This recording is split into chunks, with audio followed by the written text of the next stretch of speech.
that I am educated. I have a master's degree. I'm a business owner. I'm a licensed therapist. I'm a woman of color. I also go to therapy every week.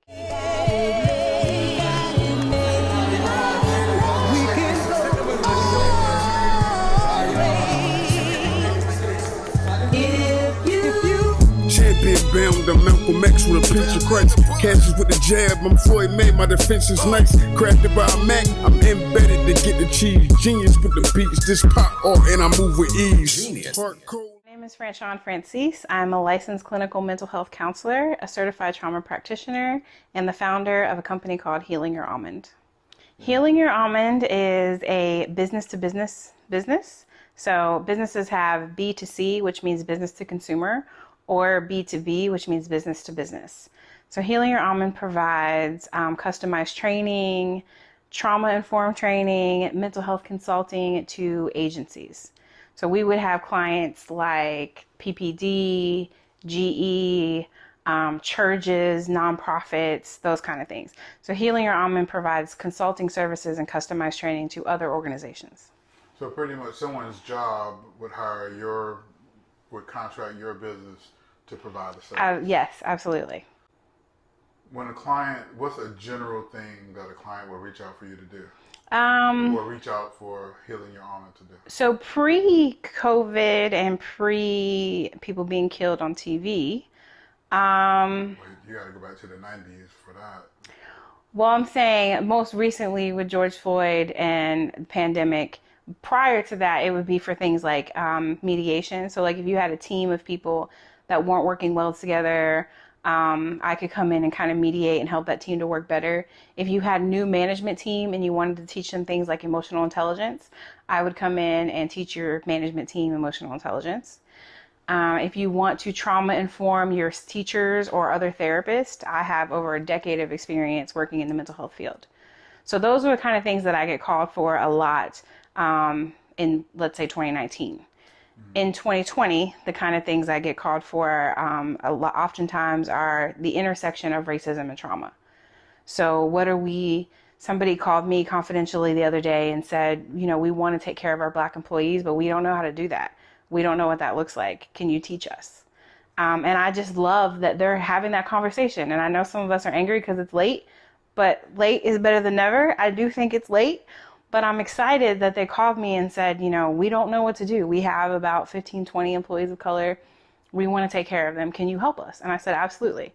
So we're going to design a curriculum that helps exclusively the people of color within that organization to feel more belonging and feel more inclusion. Because diversity doesn't stop at hiring a couple Black people. And that's not what it is. It's how do you hire people of color and how do you make sure that they feel included and that we feel that our voice is heard in the workplace and that we can walk into a workplace with people that don't look like us and feel comfortable. Because that is the whole premise of Healing Your Almond. When you feel comfortable and you feel a sense of belonging, then you feel safe. And what's happening in the workplace prior to 2020 is there was a lot of people of color not feeling safe, but we didn't know it or we didn't feel comfortable talking about it. But now, because of the current climate and things that are going on in the world, it's bringing more to light. So HR managers and CEOs are actually sincerely investing money into making sure not only are they hiring, employing, and empowering people of color, but then also making sure that we feel a sense of belonging in the workplace. Healing Your Almond is uniquely qualified to provide services for that because when you don't feel belonging, you don't feel safe. And when you don't feel safe, that leads to trauma. So how did you come up with so before this, were you a person-to-person therapist? Like how do you classify? Yeah, so I started working in the helping field May 7th, 2007. And I actually started working with troubled kids at a residential treatment facility as what North Carolina would probably call a case manager. Okay. So William kids, or what used to be called William? Probably. So they had to have a mental health diagnosis and a criminal charge. So it was like the roughest and toughest kids of West Virginia. And I would go in, and it was a whole big agency. We had over 100 staff, and we had 61 kids. And we would put them in groups and teach them life skills, teach them how to manage their emotions. We were very trauma informed. it was this kind of big agency, and I worked there for 10 years and eventually worked up in the ranks and then also earned my master's degree and then became a therapist. So I've been working in a trauma-informed environment since 2007 and didn't even realize it. Like, I didn't even realize how much I learned until I moved to North Carolina and realized that there's a huge gap in services and understanding of what it truly means to be trauma-informed. When you're talking about just personal, I guess it's personal therapy, like non-business, like how should I address that? Individual therapy. Individual therapy. I would say, yeah.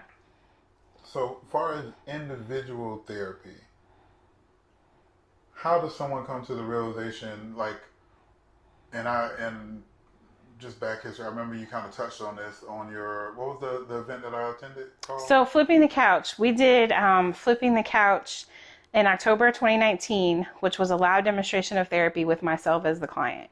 And the major reason there's a lot of reasons I did that, but I'm only going to touch on two. I did that because I think it's really important that people see that I am educated, I have a master's degree, I'm a business owner, I'm a licensed therapist, I'm a woman of color. I also go to therapy every other week. And I think it's really important to role model that vulnerability, because I think people think, especially in the Black community, well, you're crazy if you go to therapy, and don't trust those white folks, and all of these kind of statements that lead us as people of color to not feel comfortable going to therapy. And the problem is that keeps us from healing. So Flipping the Couch was an opportunity for me to demonstrate to everybody that I don't just talk about therapy and think it's a good idea. I engage in my own healing as well. So that was the premise behind Flipping the Couch. Also, for those of you that missed it and now want to see it because I'm talking about it, there will be a screening of Flipping the Couch at UNCW's Med Week. So UNCW's Med Week is the second week in October, and we actually are doing a virtual screening. So you potentially could see it worldwide, see the actual event that you attended. Oh, sweet. It was a very good event. It was very informative. So, and I'm going to say this because I feel like in 2020, after March 2020, probably everybody would need therapy.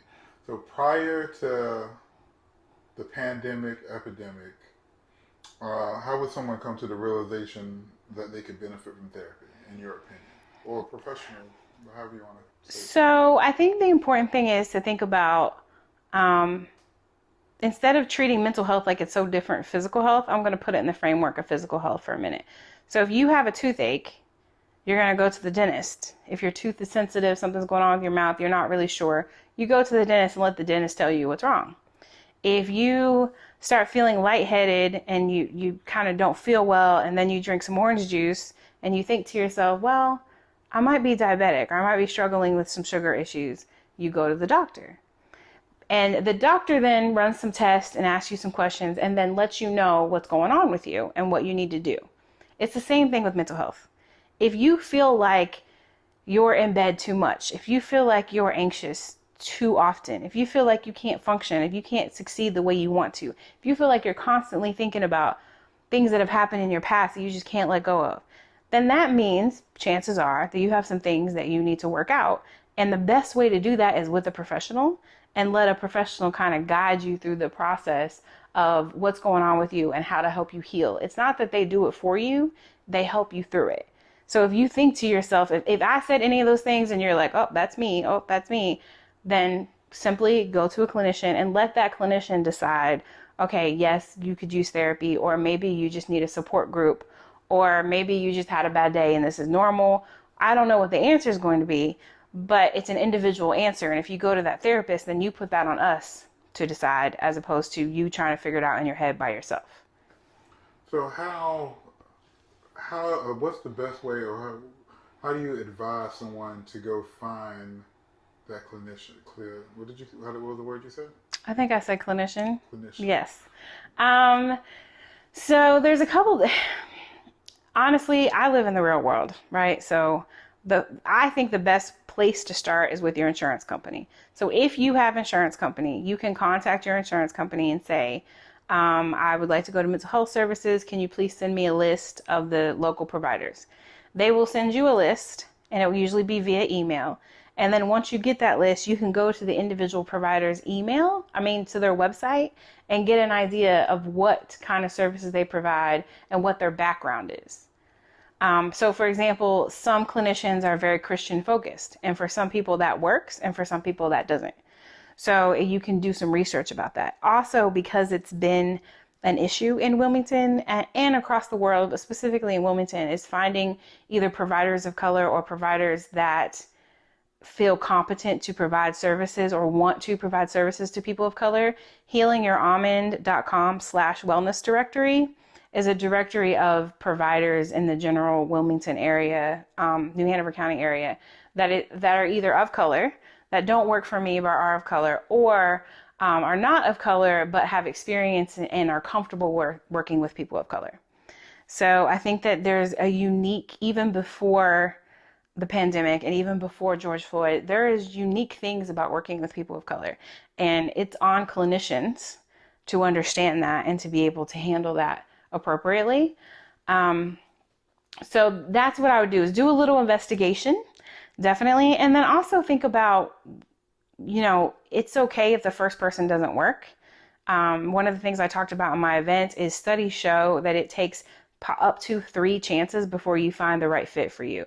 So if you go to a therapist and it's not working, give them another shot, give them at least 1 or 2 sessions. And if by session 3, you're just like, okay, this is not for me, that doesn't mean counseling is not for you.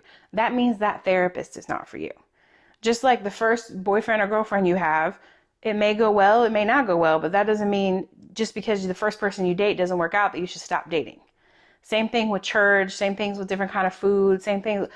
We try stuff, we put ourselves out there, sometimes it works out and sometimes it doesn't. That doesn't mean you should just let it go. So a lot of times I tell people, have patience, try to have at least 1 or 2 sessions with that therapist. If that doesn't work, pick a different therapist, because a lot of times, like I said, studies do show it takes about 3 different therapists to find the right fit for you.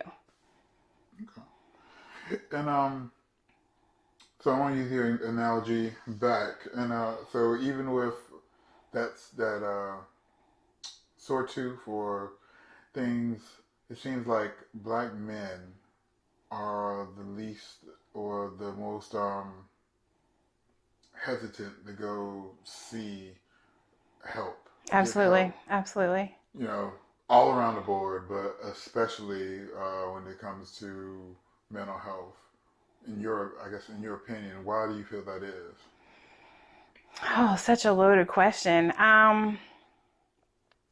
So I'm obviously not a black man, but I have a lot of black male clients, a lot of black friends, black male friends, a lot of family members, and I've had this discussion with them privately for the past 5 years. And the thing that I'm learning is that we do not reinforce appropriate vulnerability with our black men. And they get conflicted. My understanding, like I said, I know I'm not a black man, but my understanding is that black men get conflicting messages. So in the streets, you need to be top dog, you need to have no emotion, you need to be this, you need to be that, you need to use the B word, you need to do all these things in the streets to be respected. In the workplace, you need to dress a certain way, you need to watch your tone, you need to not be the angry black man, you need to be this, you need to be that. At home with your family, you need to be this, you need to be that. With, your partner. There's all these different pressures that we put on black men. And none of the messages is, hey, it's strong, it's a strength to go to therapy. That's not what we're telling our black men. We're not saying, if you want to be the head of your household, you also need to be in control of your emotions and aware of your emotions. And you need to know how to be vulnerable and how to hold your wife, or how to raise your son, that it's okay to cry. We're not teaching our black men that. We're not allowing them to have a space, because if black men are vulnerable in certain spaces, guess what? They are likely to be attacked, to be killed. That's real life. So it's confusing to have all of this pressure on our black men and say, in this place you have to be this way, in this place you have to be this way, in this way you have to be that way. And in none of those places are you allowed to be vulnerable. Because if you're vulnerable, that's weak. And that's the message. And I get that that's the message we give to everybody, but specifically to black men. It literally is life or death, because we have people out here gunning our black men down. And so to ask a black man to go to therapy just completely blows my mind. I can completely see why there would be a struggle. Having said that, I do know several black men that go to therapy. Some of them are my clients, some of them are my coworkers, some of them are my family members. And I so love that I get to know them because they are truly role modeling what it is to be strong and what it is to be a man, be head of the household, be in the streets with his brothers and hanging out, and also be in therapy and be working on himself. It's possible to do all those things at once. It's hard, but it's definitely possible. It seems mental health is discussed more. It's almost, especially I feel like in 2019, it was almost like a buzzword. One, well, I guess you do agree with that. Absolutely. And why do you think that is? You know, I just had this conversation. I don't know if you know Rhonda from Lionheart Life Healing. She's amazing. I just had this conversation with her today. We're happy that people are trying to reduce the stigma of mental health, but the images that they're displaying is like these messages on Instagram or these memes on Facebook or whatever, like that's healing. And that's not actually healing. That's information. That's like today's word, today's message. But that's something you have to engage in every day. And I love that we're trying to reduce the stigma of mental health. But one of the major reasons why I did Flipping the Couch is because I wanted the people to see that healing is messy. Healing is hard. Healing takes a lot of work. It's not something that you do because you go to therapy once. It's not something where you go to therapy a couple times and a therapist says a couple things and you're okay. That's not the way it works. You have to actively engage in your healing. So I love that people are doing, hashtag in the stigma and hashtag mental health and, Black mental health matters. Like, I definitely think that's important. And I'm so excited for the generation that's focusing on, we want to make it okay to seek mental health. Like, that's super important. But also letting people know what you're getting yourself into. What you're getting yourself into is several months, if not years, of engaging in healing, which is okay. That's what needs to happen. But I don't want this perception in people's minds that, okay, I go to therapy once and I post a couple memes or I follow a couple good Facebook groups or Instagram groups and now I'm fine. Everything's okay. It doesn't work like that. It's a longer process. So, like, how do you, when does that process end? That's a great question. Yeah. When, how do you know, I'm healed, right? Or not even healed, but, and you're doing the parallel of, physical therapy. I worked in rehab where, so you get to a point ware, we have inpatient and we have outpatient. Mm-hmm. You're an inpatient because you're not able to do these certain things, so you need someone to help you in certain situations. Right. And then you kind of graduate to where you're able to move and go to the bathroom, so you can outpatient. Then you get to a point where you're just doing a regular checkup. Mm-hmm. But that's visual. Mm-hmm. You can I can, I'm able to take care of myself and be mobile. Right. So I know that I don't need this physical therapy. Right. What does that look like mentally? That is, wow. I have to say that might be one of my favorite questions I've ever been asked.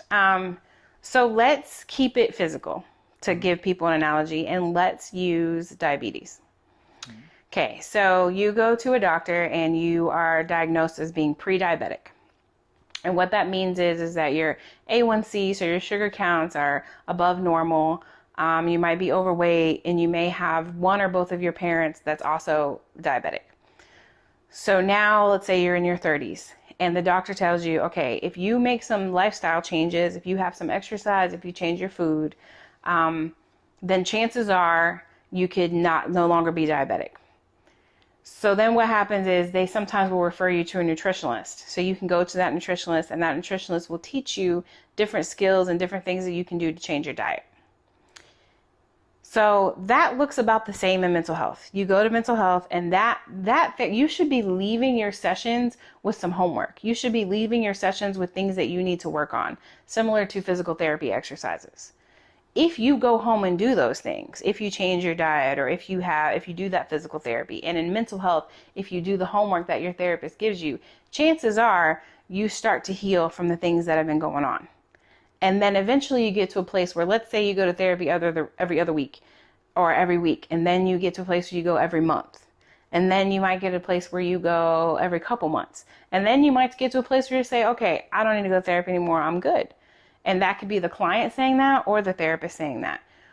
What has happened for me is I've been in and out of therapy since I was probably 19, 20.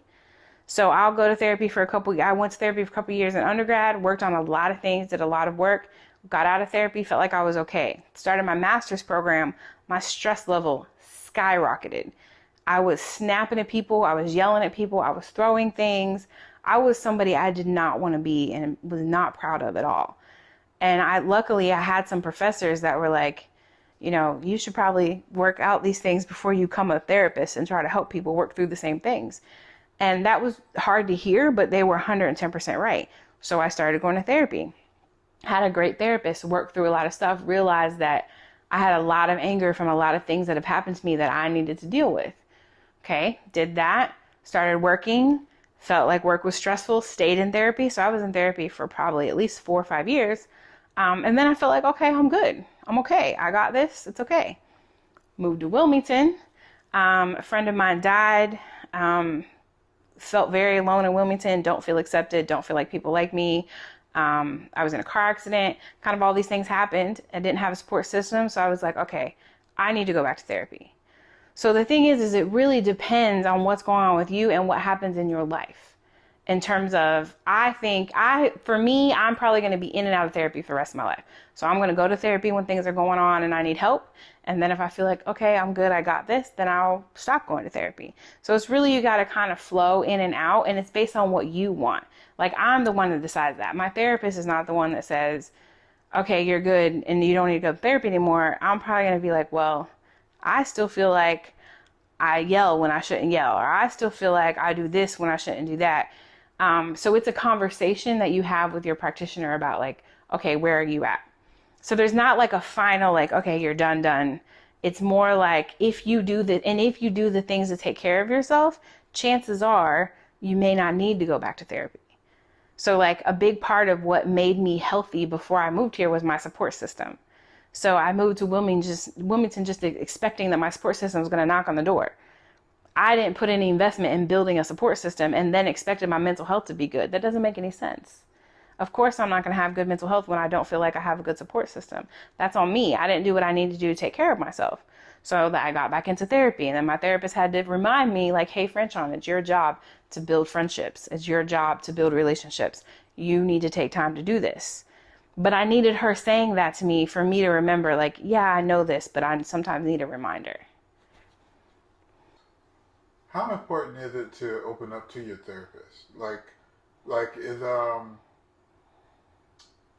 Because I have a perception, and you typically from TV or whatever, but like your first session, you're kind of like, is it natural to kind of just be, I guess, I'm not say cold, but not open. Distant. Is that distant? Is that natural? Yes, it's super normal. The thing you have to remember is like, I'm over here talking about therapy, like, yeah, everybody should go to therapy. But the reality is it's hard. It's scary. It's terrifying. So that first session is going to be hard. And one of the most powerful things I said to a friend of mine is that the hardest thing you're going to do is walk through that door and sit down with that stranger. And once you get through that, it does get better. But it's hard to figure out insurance companies and to prioritize money and to set aside an hour and make the appointment. And then that first appointment, depending on what type of therapy you're going to, but if they're billing insurance, chances are they're going to do an assessment. They're going to ask you a bunch of questions, and you are probably going to feel distant. And that's okay. You may not. You may surprise yourself and break down crying or express anger or whatever emotion. All of those things are completely okay, because that first session is like, nobody really understands what's going on, and it's very uncomfortable. After you work through it, you start to feel better. But that still doesn't mean that you have to tell the therapist everything. You just need to understand that they can't help you with what they don't know. So, for example, there was a situation that I was in that I'm embarrassed about that I still haven't told my therapist. I still go to therapy. We still work on things. There's still a lot of things that I need to work on, but this one particular incident, I don't feel comfortable telling her yet, so I haven't told her. I'll tell her when I'm ready to tell her, because if I tell her before I'm ready to tell her, I'm going to feel too exposed. I'm going to feel too vulnerable, and then I might completely shut down and just not ever go see her again. And that's not going to be helpful. So I have to tell her when I'm ready to tell her. So you don't have to tell the therapist everything under the sun. You do need to answer the questions as directly as you can. Don't lie, but it's okay to say, I'm not ready to tell you that. I've had questions asked to me in therapy, and I look at my therapist and say, I'm not ready to tell you that. And that's okay. They move on to the next thing. Because just because I'm not ready to tell you that one particular thing doesn't mean I'm not ready to do work. It just means I'm not ready to talk about that one particular thing. So, what are your thoughts? Talk therapy versus medication. Well, I have a lot of feelings about this. First of all, I don't think it's talk therapy versus medication. I think it should always be talk therapy and medication, or just talk therapy. The reason I say that is because medications have a lot of side effects. Medications impact you in ways that you don't understand. And even though you obviously are taking medications as prescribed, as the prescriber gives them to you, they still come with side effects. And even though that prescriber may be great at his or her job, there's no way to guarantee how somebody's going to respond to a medication. So if you believe it's possible for you to work through your issues without medication, and your therapist thinks it's possible for you to work through your issues without medication, to me, that's the best option. Because then you don't have to deal with these side effects, putting chemicals in your body, all those kind of things. However, there are times when someone's depression is so bad that they can't even get to their appointment. So having that medication that may be able to help them to at least make it to their appointments, to make it to a shower, to maybe even make it to work, things like that, that may be necessary. There's people that have anxiety so bad that they can't wait in the waiting room. So maybe they need to have medication, get into talk therapy, get talk therapy working out, and then maybe go off the medication.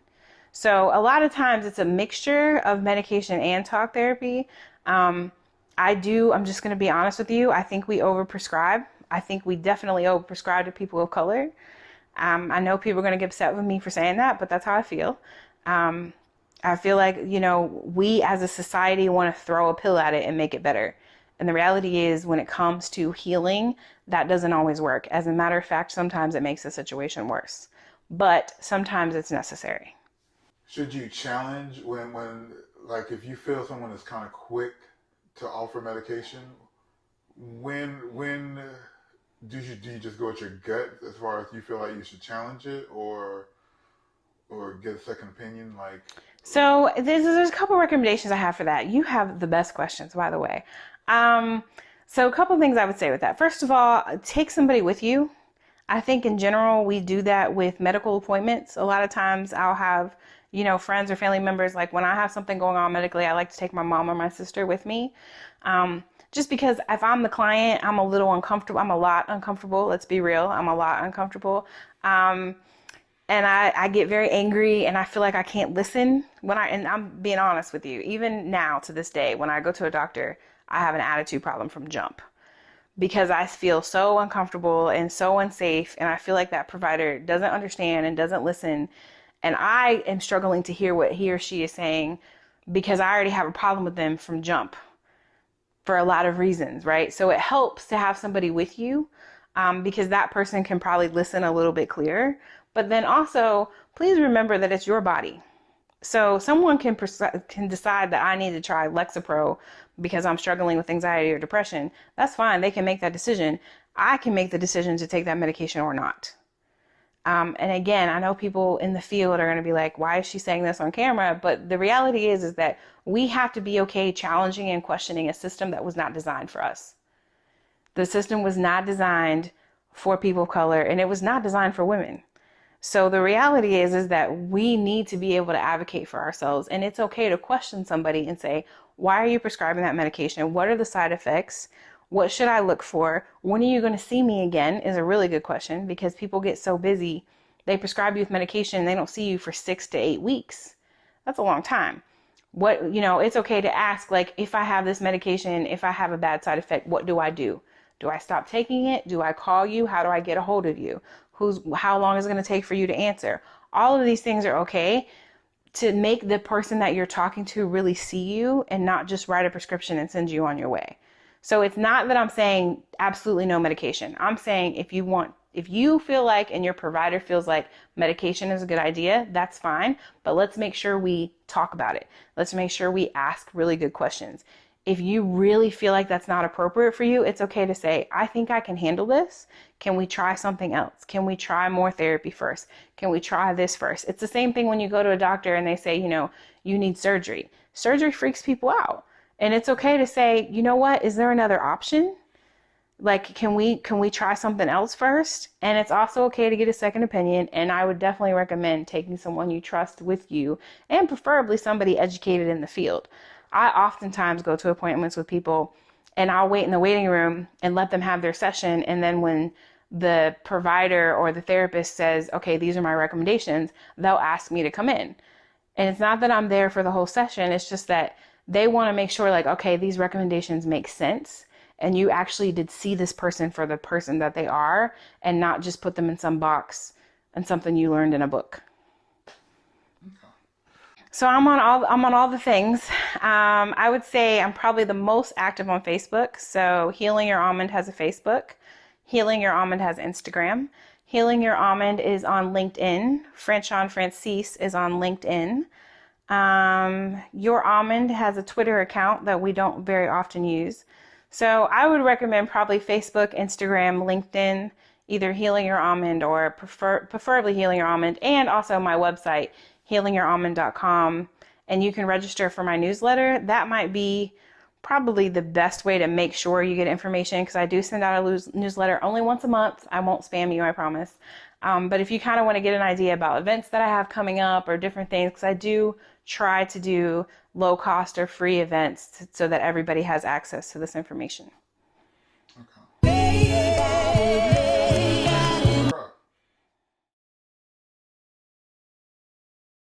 Hey everybody, I want you to stay tuned for part 2. We're going to talk about what mental health looks in a post-COVID, post-George Floyd life.